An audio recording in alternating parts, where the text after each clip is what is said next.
నేడు హైదరాబాద్లో అమిత్ షా పర్యటన కొనసాగనుంది. మధ్యాహ్నం 1 గంటకు ఆయన హైదరాబాద్కు చేరుకుంటారు. 1 గంటల 45 నిమిషాలకు సోషల్ మీడియా వారియర్స్తో సమావేశం నిర్వహిస్తారు. ఇక మధ్యాహ్నం 3 గంటల 15 నిమిషాలకు ఎల్బీ స్టేడియంలో జరిగే విజయ సంకల్ప సభకు ఆయన హాజరవుతారు. ఇక సాయంత్రం 4 గంటల 45 నుంచి 5 గంటల 45 నిమిషాల వరకు ముఖ్య నేతతో సమావేశం అవుతారు. ఇక అమిత్ షా పర్యటనపైన మరింత సమాచారం మా ప్రతినిధి రాజు న్యూస్ నుంచి లైవ్ ద్వారా అందిస్తారు. రాజు, గురు మరికొద్ది సేపట్లో బీజేపీ అగ్రనేత కేంద్ర మంత్రి అమిత్ షా తెలంగాణ పర్యటనకు కోసం హైదరాబాద్కు రానున్నారు.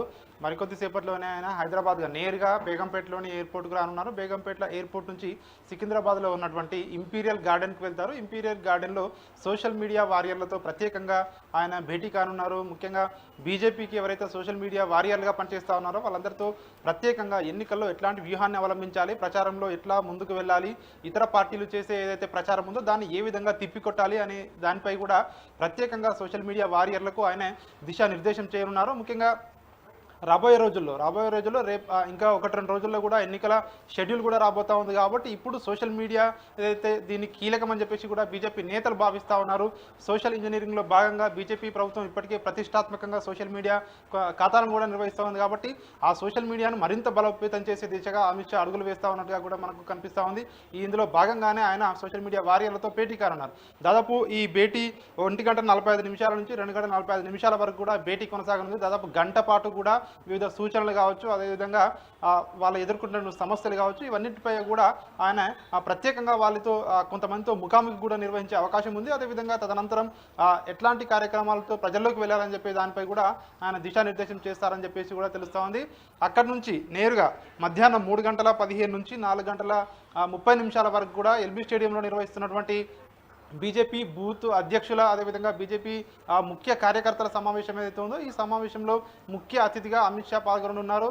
అదేవిధంగా రాబోయే ఎన్నికల్లో బూత్ స్థాయి నుంచి కూడా పార్టీని ఏ విధంగా బలోపేతం చేయాలి, ప్రచారంలో ఏ విధంగా ముందుకు వెళ్ళాలి, ముఖ్యంగా రాష్ట్రంలో అత్యధిక లోక్సభ స్థానాలు సాధించాలంటే ఖచ్చితంగా బూత్ అధ్యక్షులు కావచ్చు, బూత్ స్థాయి కార్యకర్తలు కావచ్చు, వీళ్ళంతా చాలా కీలకం. కాబట్టి ఖచ్చితంగా వాళ్ళందరితో అంటే ఎన్నికలు అయ్యేంత వరకు కూడా ఎట్లాంటి ప్రణాళికతో ముందుకు వెళ్ళాలి అనే దానిపై దిశానిర్దేశం చేయబోతా ఉన్నారు.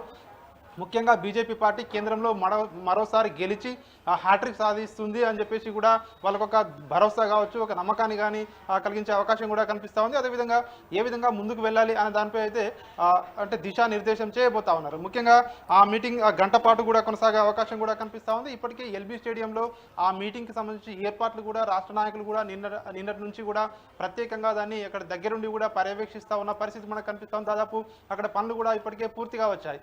దాదాపు రాష్ట్రంలో ఉన్నటువంటి 32,000 పైచులకు బూత్ ఏదైతే అంటే బూతులు ఉన్నాయో ఆ బూతుల నుంచి కూడా దాదాపు 62,000 మంది బూత్ స్థాయి కార్యకర్తలు కావచ్చు, అధ్యక్షులు కావచ్చు, వాళ్ళందరూ వస్తారని చెప్పేసి కూడా పార్టీ భావిస్తూ ఉంది. ఆ 62,000 మందికి తగ్గట్టుగా అక్కడ ఏర్పాట్లు కూడా ఇప్పటికే చేయడం జరిగింది. అదేవిధంగా అక్కడ పార్కింగ్ ఇప్పటికే ఏర్పాట్లను కూడా ప్రత్యేకంగా పార్టీ నాయకులు కొంతమంది దాన్ని పోలీసులతో సమన్వయం చేసుకుంటామని చెప్పేసి కూడా ఇప్పటికే చెప్తా ఉన్న పరిస్థితి కనిపిస్తూ ఉంది. ఆ మీటింగ్ తర్వాత సాయంత్రం అమిత్ షా ప్రత్యేకంగా హోటల్ ఐటీసీలో పార్టీ ముఖ్య నేతలతో భేటీ కానున్నారు. ముఖ్యంగా రాష్ట్ర స్థాయి నేతలతో అదేవిధంగా పార్లమెంటరీ ఏదైతే బాధ్యులు ఉన్నారో పార్లమెంటరీ బాధ్యులతో ప్రత్యేకంగా భేటీ కానున్నారు. పార్లమెంటరీ ఇన్ఛార్జీలు కూడా ఇందులో పాల్గొంటారు. ముఖ్యంగా ఏవైతే పెండింగ్ స్థానాలు ఉన్నాయో ఇప్పటికే 9 మందితో అభ్యర్థులను ప్రకటించినటువంటి బీజేపీ పార్టీ ఇంకా 8 స్థానాలను ప్రకటించాల్సి ఉంది. అయితే ఇప్పటికే కొంతమంది ఇతర పార్టీల నుంచి ముఖ్యంగా బీఆర్ఎస్ పార్టీ నుంచి ఎక్కువగా బీజేపీలో జాయిన్ కావడం జరిగింది. అయితే అందులో ఎంతమందికి టికెట్ ఇవ్వాలి, మిగిలిన 8 ఏవైతే సీట్లు ఉన్నాయో ఈ 8 సీట్లలో ఎవరెవరిని అకామిడేట్ చేయాలని చెప్పేసి కూడా దానిపై కూడా కసరత్తు జరిగే అవకాశం కూడా కనిపిస్తూ ఉంది. ముఖ్యంగా ఈ రోజు అమిత్ షా ఏదైతే షెడ్యూల్ ఉందో ఈవినింగ్ వరకు కూడా ఆయన షెడ్యూల్ కొనసాగే అవకాశం కూడా కనిపిస్తూ ఉంది. తిరిగి 6 గంటల 30 నిమిషాలకు ఆయన బేగంపేట విమానాశ్రయం నుంచి మళ్ళీ తిరిగి ఢిల్లీకి వెళ్ళే అవకాశం మనకు కనిపిస్తూ ఉంది. గురు, రైట్, థ్యాంక్ యూ రాజు.